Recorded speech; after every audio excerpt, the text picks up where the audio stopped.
Okay, and now we have the item of bridge funding. There was a recommendation to approve 3 months of transition funding for all core programs that applied for and were not recommended for funding.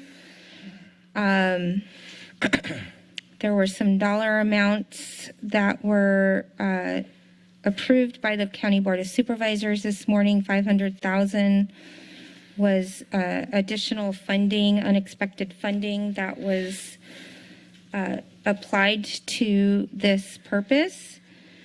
And we also have 2 other recommendations.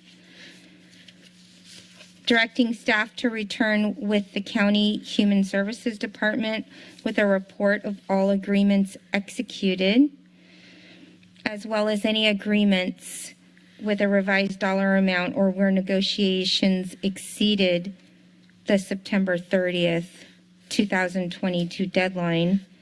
And the last recommendation is to direct staff to return with County HSD, which is Human Services Department, by the way, and when I use that acronym, with County HSD on or before December 13th, 2022, with an update on the 3-month transition funding. The newly established contracts and performance tracking mechanisms, efforts to explore other funding sources for current core funded agencies not being recommended for award, and progress on the lessons learned review of the request for proposal, the RFP process. So, Council Member Mayor Brunner. Yes. So before you all start on this, my apologies, but number 3, related to the September 30th, you do not need to disposition. That will be incorporated. If there are any issues with the contracts, we will incorporate that in item number 4. So if you'll recall in the PowerPoint, we had struck that one out. So please consider what you read off as number 2 and number 4. Okay. It's just something we tried to consolidate between the versions with the county. Thank you. Great. Is that clear for everybody? Wonderful. Council Member Cummings? Yeah, so I have there's a number of motions I think that we're going to be getting into, but something that came up at the last meeting that we haven't addressed is the fact that the council took no action on Harm Reduction Coalition and they were recommended. And so I'm going to make a motion right now that we fund the Harm Reduction Coalition at the full amount recommended in their initial proposal. Second. Okay, we have a motion to fund harm reduction program by Councilmember Cummings and seconded by Councilmember Brown.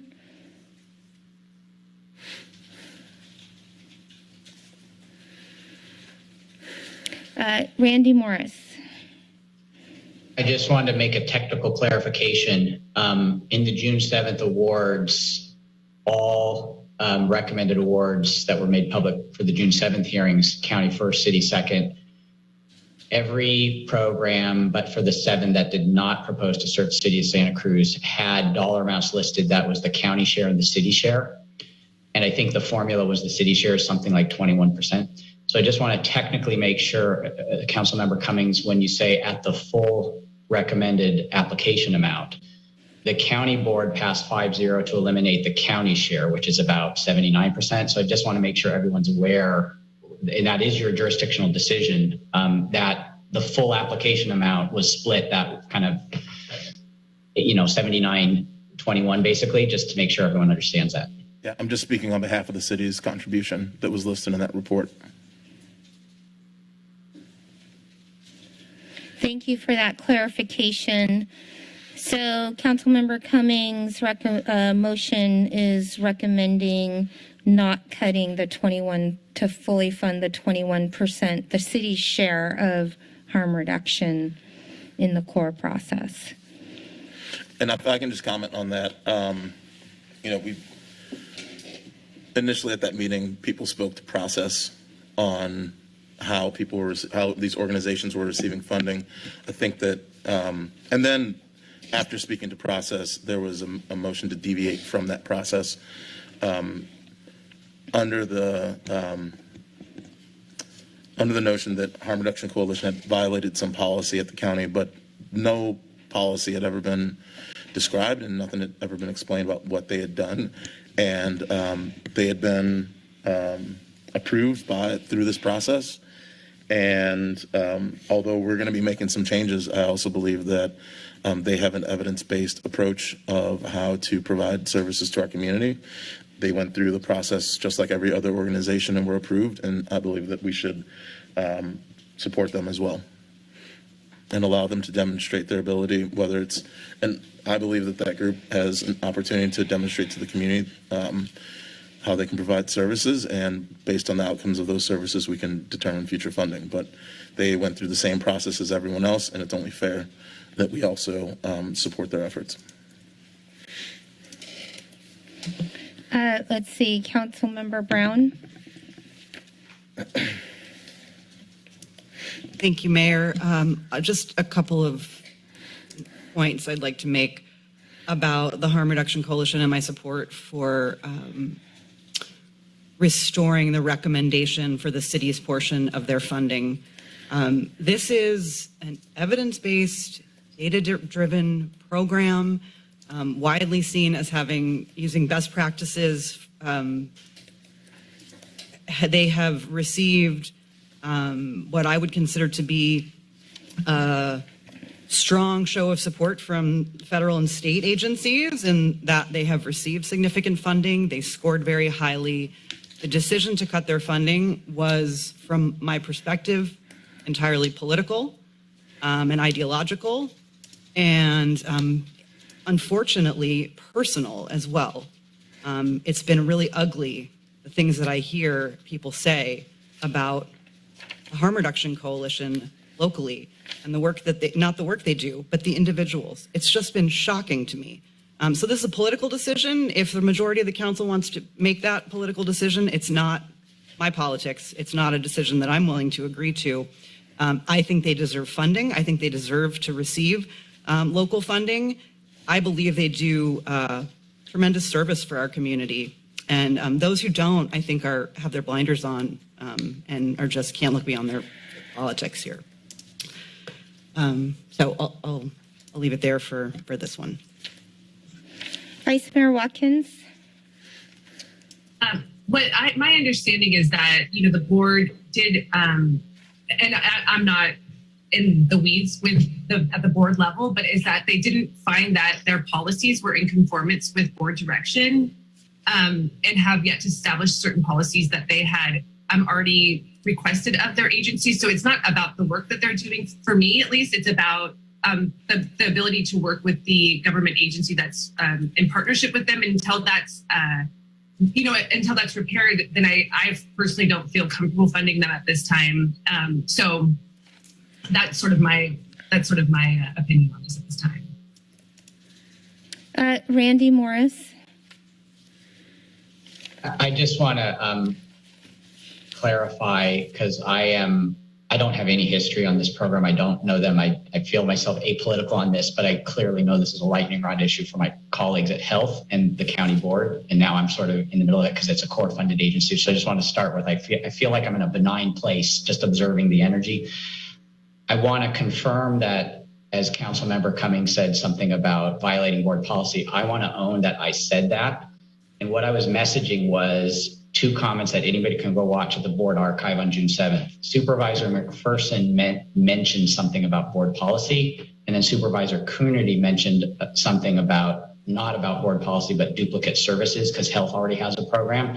I don't remember if it landed on which was what. I own that I only mentioned the verbal comment that McPherson made, but it didn't recognize another policy comment. I don't know if that's relevant, but I just want to say it was not as narrow as I messaged, because I only shared one particular message from one board member. So whatever it was, the end result is the board did vote 5-0 after McPherson's comment, Supervisor Coonerty's comment, then they had a vote.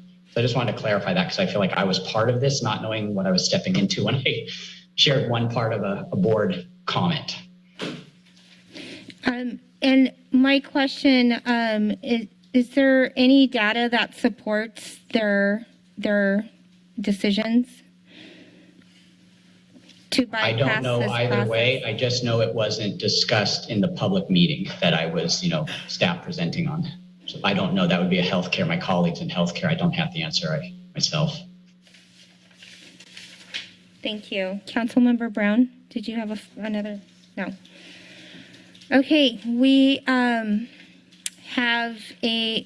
one, and if there's no further comments or discussion, we'll go to a roll call vote.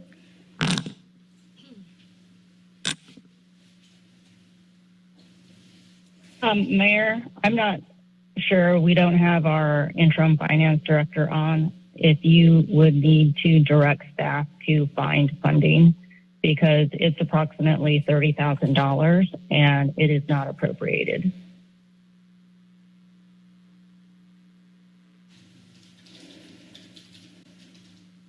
That would be the 21% city share, approximately. The exact amount was $29,956.72. Councilmember Cummings, is there any additional direction you'd like to make regarding funding? No, and I imagine, and I guess one comment I would make is that, part of the recommendation at the previous meeting to have our budget coincide with this meeting is because we're going to be making a number of recommendations today on funding from our budget to help support these programs. And so, although we've approved our budget, there was an effort to try to have this meeting coincide with our budget so that we can make these recommendations in conjunction with the decisions on our budget process. So just want to make sure that that's also clear for the community. That was voted down, and so here we are today, and I imagine that we're going to have staff coming back to us with more recommendations in the future for a number of items that we'll be making decisions on after we vote on this item. Thank you. May we have a roll call vote? Councilmember Kalantari Johnson, No. Golder, No. Cummings, Aye. Brown, aye, Myers, No. Vice Mayor Watkins, No. and Mayor Brunner. No. I think we have allotted the $1,080,000 as a total package, and as the previous motion, we're moving forward with this process to support these programs. So, thank you.